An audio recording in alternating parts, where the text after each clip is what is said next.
आप सभी का स्वागत है एम क्लासेज के एक और बेहतर वीडियो में।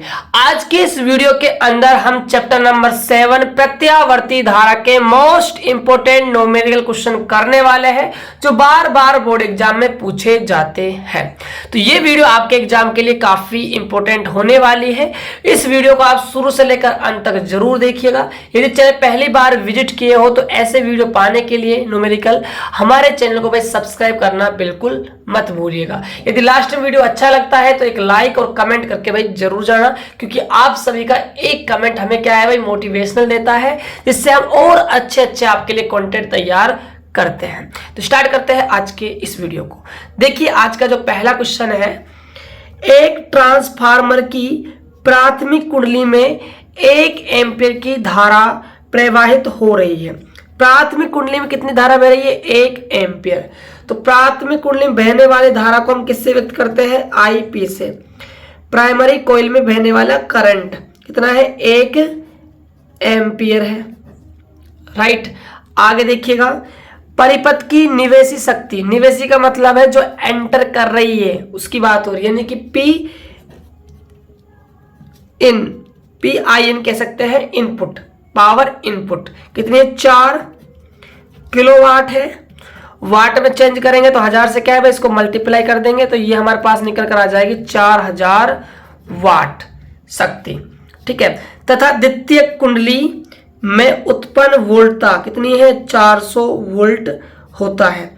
द्वितीय कुंडली की आपको वोल्टता दी हुई है, यानी कि आपको सेकेंडरी कॉइल की वोल्टता दी है वीएस, कितनी है? 400 वोल्ट है। यदि प्राथमिक कुंडली में फेरों की संख्या कितनी है? 100। प्राथमिक कुंडली में फेरों की संख्या, तो इसको व्यक्त करेंगे एनपी से। Number of turn primary coil कितने हैं भाई? 100 है। तो द्वितीय कुंडली में फेरों की संख्या आपको बतानी है, यानी कि आपको एनएस बताना है। राइट, ये आपका भाई क्वेश्चन है। देखिए हम सभी ने ट्रांसफार्मर समीकरण पढ़ी है। कौन सी समीकरण? ट्रांसफार्मर समीकरण क्या होती है भाई? वीएस अपॉन में VP equal to NS upon में क्या? NP equal to IP upon में क्या है? आईएस। ये हमारे क्या है भाई? ट्रांसफार्मर समीकरण है। ठीक है, अब देखिए आपको क्या तो गिवन है, क्या आपको निकालना है। पहली बात तो आपको द्वितीय कुंडली में फेरों की संख्या निकालनी है, मतलब ये वाला रिलेशन तो आप इस्तेमाल करोगे, ये कंफर्म हो चुका है। राइट, अब देखिए यहां पर आपको आईपी दी हुआ है और यहां पर आपको बीएस भी दिया हुआ है। ठीक है, अब आपका मन में एक सवाल होगा, सर हम वीएस अपॉन वीपी को यूज करें या आईपी अपॉन में आईएस को यूज करें, किसको हम यूज करेंगे? देखिए यहां पर आपको पी आई इन दिया हुआ है, यानी कि निवेशी आपको भाई शक्ति दी हुई है। पी आई इन का मतलब है पावर इनपुट। ठीक है, ये आपको दिया हुआ है और साथ के साथ आपको भाई बीएस दिया हुआ है 400 वोल्ट, यानी कि सेकंड कॉइल का वोल्टेज आपको भाई दिया हुआ है। राइट, अब देखिएगा ध्यान से, यहां पर आप कैसे फॉर्मूले को भाई बनाओगे वो चीज इंपॉर्टेंट है, समझे? अब देखिएगा इसको हम कैसे करेंगे। देखिए यहां पर आपको आईपी दी हुई है और साथ में पी आई एन दिया हुआ है, तो यहां पर हम पावर का जो फॉर्मूला वो यूज करेंगे। आपको यहां लिखना है, हम जानते हैं, तो हम यहां पर पावर आई एन वाला यूज करेंगे। ठीक है, क्योंकि हमें जो शक्ति है वो निवेशी शक्ति पता है और हमें निवेशी धारा पता है प्राथमिक कुंडली की। ठीक है, और हम क्या निकाल लेंगे यहां से भाई, हमें आपसे प्राथमिक कुंडली की वोल्टेज निकाल लेंगे। सेकेंडरी कॉइल का हमें वोल्टेज पता है, तो इसको हम इस वाले फॉर्मूले के बराबर कर देंगे और यहां से हम क्या निकाल लेंगे? एनएस हम निकाल लेंगे। तो पी आई एन का फॉर्मूला क्या बन जाएगा? बीपी गुणा में आईपी। यहां से हम बीपी निकालेंगे तो बीपी का फॉर्मूला बन जाएगा पी आई एन अपॉन में आईपी। राइट, अब देखिएगा बीपी बराबर पी आई एन, निवेशी शक्ति कितनी है भाई? 4000। प्राथमिक कुंडली में बहने वाली धारा कितनी है? 1 एम्पियर। तो यहां से आपके पास आ जाएगा 4000 वाट आपकी शक्ति निकल कर आ जाएगी। अब देखिए हम इस वाले रिलेशन को लेंगे, Vs अपॉन में Vp equal to NS upon में क्या हो जाएगा, NP। देखिएगा Vs की बात करें तो Vs कितना है भाई, 400 है, तो यहाँ पर 400 अपॉन में Bp कितना है, 4000। NS की बात करते हैं, NS हमें निकालना है, ठीक है, तो NS को तो हम ऐसे रखेंगे। NP प्राथमिक कुंडली में फेरों की संख्या कितनी है, 100 है, 100 रखते हैं, ठीक है। देखिए यहाँ से डबल जीरो से यहाँ से डबल जीरो कट जाएगी, एक जीरो से यहाँ से एक जीरो कट जाएगी। NS बराबर क्या आ जाएगा, 40 बटा में क्या आ जाएगा, 4, भाग लगाओगे तो यहाँ से आपके 10 फेरे निकल कर आ जाएंगे। 10 फेरे आपके बिल्कुल राइट आंसर हो जाएगा। सेकेंडरी कोइल जो है उसके अंदर कितने फेरे हैं भाई, 10 फेरे हैं। अब बात करते हैं हम क्वेश्चन नंबर 2 की। सेकंड क्वेश्चन है, एक क्या है, LCR श्रेणी परिपथ है, यानी कि इसके अंदर कुंडली है, संधारित्र है और क्या है भाई, प्रतिरोध है, और कौन से क्रम में जुड़ा हुआ है, श्रेणी क्रम में जुड़ा हुआ है। आपको प्रतिरोध का मान दिया हुआ है कितना है, 12 ओम, तो R गिवन है 12 ओम। प्रेरणिक प्रतिघात आपको दी हुई है 18 ओम, यानी कि आपको XL दिया हुआ है 18 ओम। धारतीय प्रतिघात XC दिया हुआ है कितना है, 23 ओम। परिपथ में आपको प्रतिबाधा बतानी है, Z का मान निकालना है और आपको भाई कलांतर ज्ञात करना है, यानी कि आपको फाई निकालना है। 2 चीजें यहाँ पर पूछी गई हैं। तो सबसे पहले हम बात करते हैं LCR परिपथ की प्रतिबाधा की। तो देखिएगा LCR परिपथ की प्रतिबाधा सूत्र, तो ये फॉर्मूला होता है Z बराबर रूट R का स्क्वायर प्लस में, देखिए यहाँ पर XC माइनस XL का स्क्वायर भी होता है और XL माइनस XC का भी स्क्वायर होता है। वो डिपेंड करता है कि प्रेरणिक प्रतिघात ज्यादा है या फिर धारतीय प्रतिघात ज्यादा है। तो यहाँ आप देखते हो XC का मान ज्यादा है और XC क्या है भाई, हमारी धारतीय प्रतिघात ज्यादा है, तो यहाँ XC माइनस का XL का हो जाएगा स्क्वायर। देखिएगा Z इक्वल टू R का मान कितना है, 12 ओम है, तो 12 का स्क्वायर प्लस XC कितना है, 23, XL कितना है, 18 स्क्वायर। Z इक्वल टू 12 का स्क्वायर 144 प्लस 23 में से 18 जाएंगे तो 5 बचेंगे, 5 का स्क्वायर हो जाएगा कितना, 25। तो 144 और 25 आपका 169 होगा और 169 का जो वर्गमूल है वो आपका कितना हो जाएगा भाई, 13 ओम आपका भाई प्रतिबाधा निकल कर आ जाएगा। तो ये तो आया प्रतिबाधा। अब निकालना है आपको कलांतर, कलांतर यानी फाई निकालना है। तो फाई का सूत्र होता है tan inverse XC minus XL upon में क्या हो जाएगा, R हो जाएगा। तो phi equal to tan inverse XC की बात करें तो XC कितना है भाई, 23 और XL है 18 अपॉन में R है 12। तो फाई बराबर में tan इनवर्स 23 में से 18 गए तो 5 अपॉन में क्या हो जाएगा, 12। ये आपका भाई कलांतर निकल कर आ जाएगा। राइट, ऐसे आपको इस क्वेश्चन को बनाना था। अब बात करते हैं हम नेक्स्ट क्वेश्चन की। क्वेश्चन नंबर 3 क्या है, देखिए एक क्या है भाई, प्रतिरोधहीन क्या है, कुंडली है। प्रतिरोधहीन का मतलब क्या है, ये प्रतिरोध को रोकने वाली है। इसका आपको भाई प्रेरकत्व तो दिया हुआ है 5 बटा में पाई मिली हेनरी, मिली हेनरी के अंदर है इसका क्या भाई, प्रेरकत्व। तो यानी कि आपको L दिया हुआ है 5 बटे में पाई मिली हेनरी। अब मिली को आप चेंज करोगे तो आप किससे गुणा करोगे भाई, 10 की घात -3 से चेंज हो जाएगा हेनरी में। इसे 50 हर्ट्ज आवृत्ति का मान दिया हुआ है, फ्रीक्वेंसी 50 हर्ट्ज है। आवृत्ति की प्रत्यावर्ती धारा से क्या है, इसको जोड़ा गया है। तो प्रेरकीय प्रतिघात आपको ज्ञात करनी है। प्रेरकीय प्रतिघात इसका मतलब आपको भाई एक्सेल निकालना है, राइट। प्रेरणीय प्रतिघात क्या होता है? एक्सेल होता है, सीधी सी बात है। एक्सेल आपको ज्ञात करना है। यदि परिपथ में प्रवाहित धारा जो है वो 0.5 एम्पियर है, धारा दे रखी है 0.5 एम्पियर हो, तो कुंडली के सिरों पर उत्पन्न आपको विभवांतर भी क्या है? ज्ञात करना है। तो सबसे पहले तो हम निकालते हैं एक्सेल। यदि हमारे पास एक्सेल निकल कर आ जाएगा तो हम इजीली क्या निकाल देंगे भाई? विभवांतर, यानी कि V का मान हम निकाल देंगे।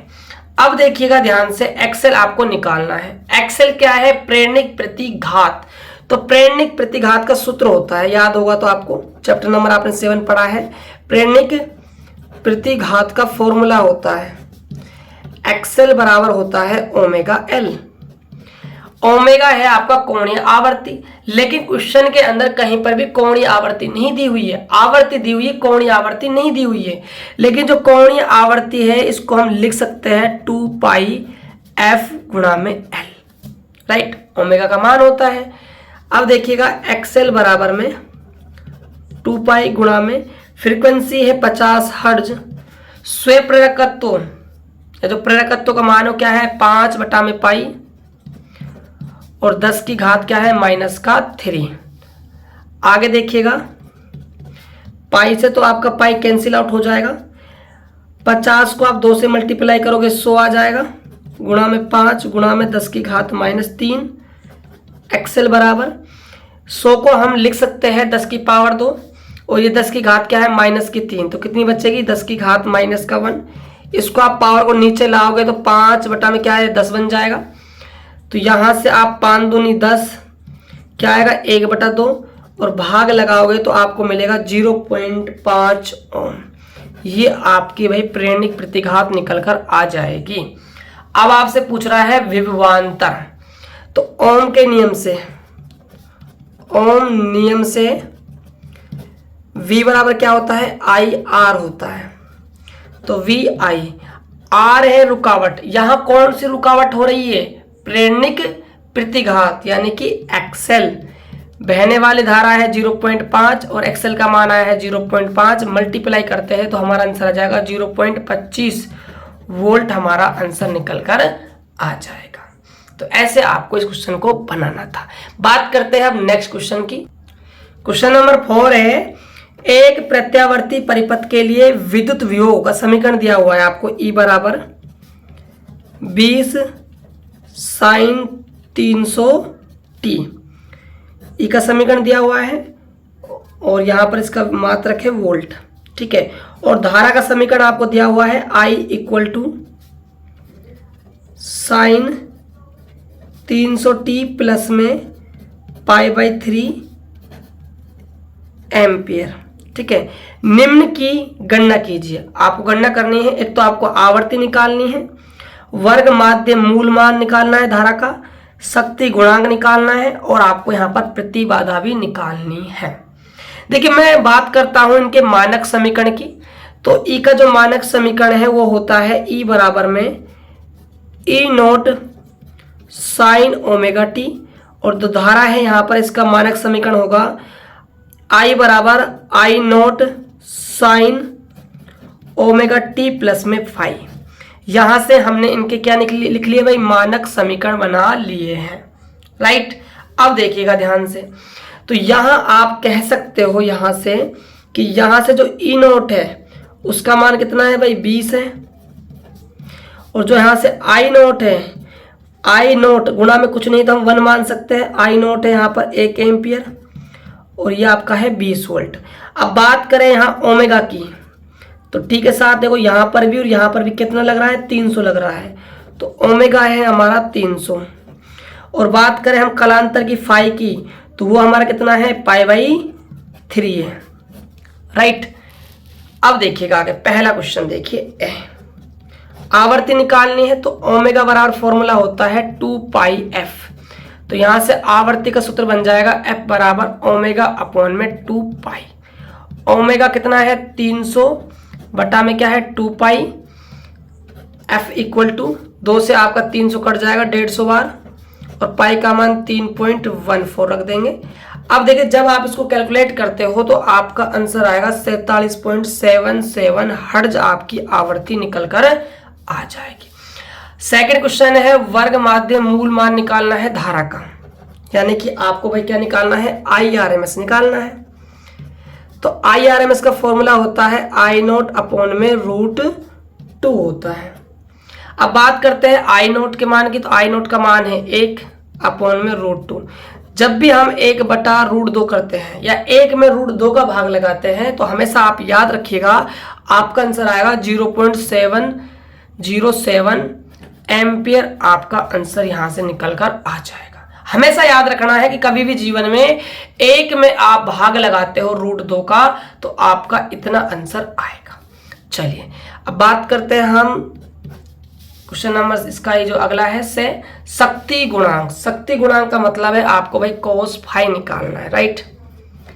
cos फाई का वैल्यू है π/3। cos π/3 का मतलब है cos 60 डिग्री। cos 60 का मान 1/2 आय करेंगे 100 तो 0.5 आपका भाई शक्ति गुणांक निकल कर आ जाएगा। अगला है इसका दे, इसमें पूछा है प्रतिबाधा, जेड पूछा जा रहा है, जेड, ठीक है। प्रतिबाधा आपसे पूछ रहा है, ठीक है। ये रहा, देख सकते हो आप, प्रतिबाधा आपसे पूछी जा रही है। तो प्रतिबाधा का फॉर्मूला है जेड का, जेड को हम व्यक्त करते हैं प्रतिबाधा से। इसका सूत्र होता है E0 अपॉन में I0।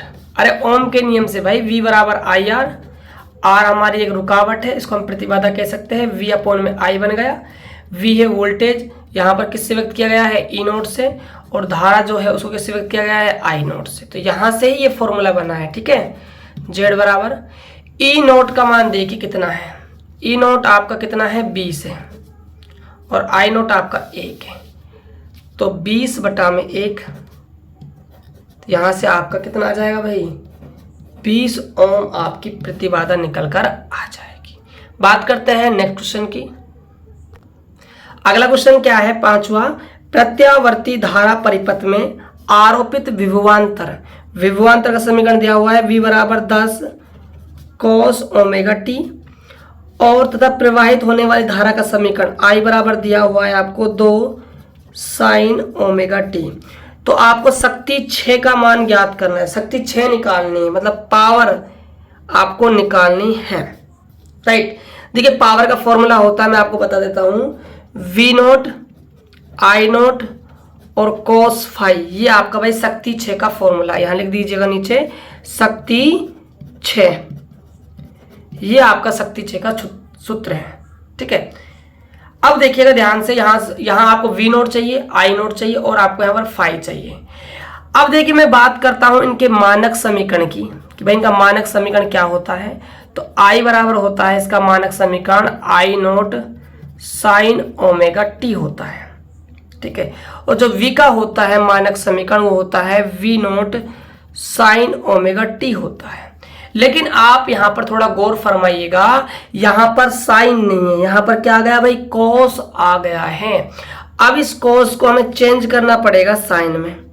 तो आप सभी ने 10th क्लास में पढ़ा होगा, ठीक है। साइन 90 प्लस में जो थीटा होता है वो क्या होता है, कॉस थीटा होता है। साइन 90 प्लस में थीटा क्या होता है, कॉस थीटा होता है। तो यहां पर जो cos ω-t है इसको हम लिख सकते हैं साइन, ठीक है, ω-t प्लस में 90 को हम लिखेंगे π/2, ऐसे हम इसको लिख सकते हैं, समझे। अब देखिएगा ध्यान से, अब यहां से आप कह सकते हो एक तो I0 निकालना है आपको, एक V0 निकालना है, एक आपको वही फाई निकालना है, ठीक है। अब देखिए V0 की बात की जाए तो V0 का मान तो है 10।